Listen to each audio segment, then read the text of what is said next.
नमस्ते साथियों। आज हम पढ़ेंगे यूजीसी नेट जीआरएफ के जो सिलेबस है उसमें लगा हुआ है यह टॉपिक। और टॉपिक है विषयानुशासन के रूप में शैक्षिक प्रौद्योगिकी। और यह क्यों महत्वपूर्ण है यह टॉपिक, और इसके संबंध में हम जो बेसिक पॉइंट हैं वो देखेंगे। परीक्षा उपयोगी क्या क्या हमें पढ़ना है उसको भी हम देखेंगे।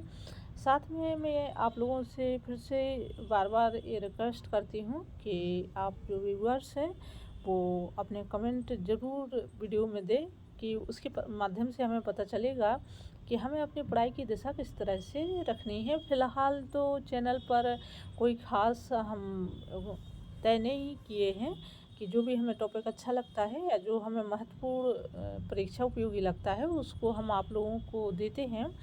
लेकिन मेरी कोशिश से है कि थोड़ा सा आप लोग सक्रिय रहें, एक्टिव रहें और कमेंट के माध्यम से मुझे अवगत कराएं कि क्या कैसा आपको आवश्यक सामग्री चाहिए।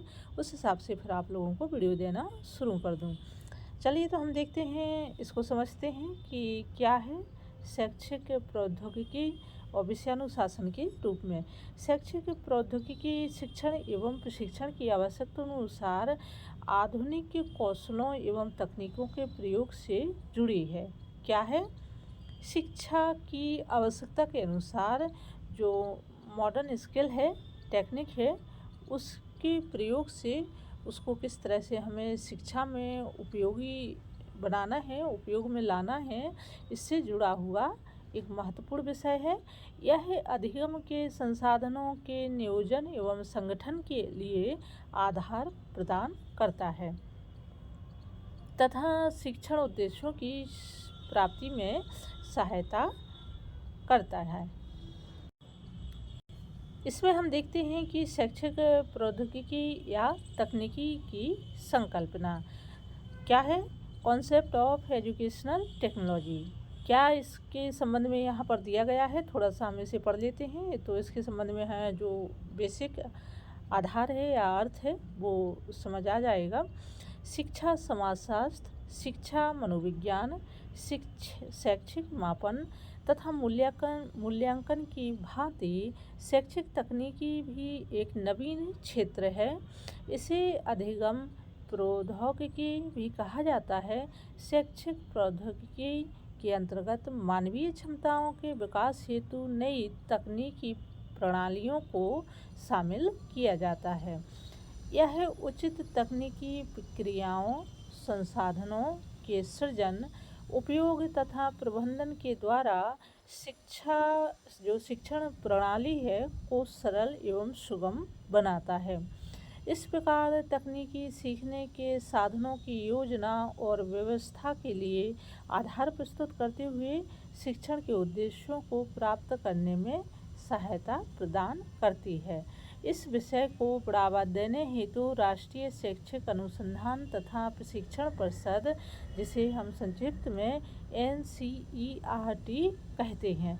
अच्छा, ये जो आपको NCERT का पूरा यहाँ पर दिया गया है नाम, इसको आप लोग याद कर लीजिए। कभी कभी पूछा जाता है कि राष्ट्रीय शैक्षिक अनुसंधान तथा प्रशिक्षण का संक्षिप्त नाम है, शॉर्टकट नेम है।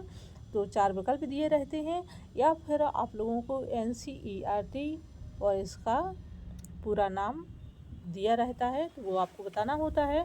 तो NCERT का पूरा नाम क्या है और राष्ट्रीय शैक्षिक अनुसंधान एवं प्रशिक्षण परिषद का संक्षिप्त नाम क्या है, इसे आप लोग ध्यान से याद कर लीजिए।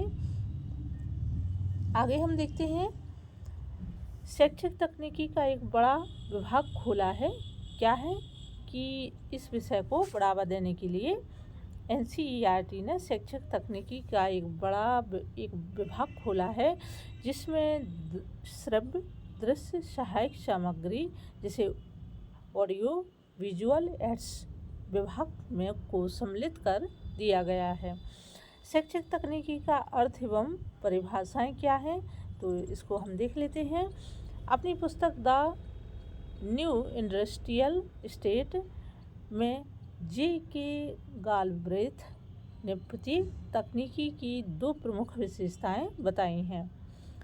वैज्ञानिक ज्ञान का व्यावहारिक कार्यों में क्रमबद्ध प्रयोग तथा व्यवहार के कार्यों का खंड उपखंड में विभाजन। शिक्षा के क्षेत्र में जो भी विषय उक्त मानदंड की दोनों विशेषताओं को पूर्ण करते हैं उसे शैक्षिक तकनीकी कहते हैं। शैक्षिक तकनीकी शिक्षण के उद्देश्यों को व्यावहारिक रूप में परिभाषित अवश्य करती है। आगे हम देखते हैं कि शैक्षिक तकनीकी मॉन्टेसरी तथा किंडरगार्टन पद्धतियों की तरह कोई शिक्षण विधि नहीं है, अपितु यह एक ऐसा विज्ञान है जिसके आधार पर शिक्षण को निर्धारित उद्देश्यों को प्राप्त करने के लिए विभिन्न विधियों एवं प्रविधियों विज्ञान है जिसके आधार पर इसके जो विभिन्न विधियां हैं और प्रविधियां हैं का विकास एवं निर्माण किया जाता है। शैक्षिक प्रौद्योगिकी या जिसे हम शैक्षिक तकनीकी दो शब्दों से मिलकर बना है। शैक्षिक तकनीकी, शैक्षिक का अर्थ है शिक्षा से संबंधित एवं तकनीकी का अर्थ है विज्ञान का प्रयोग।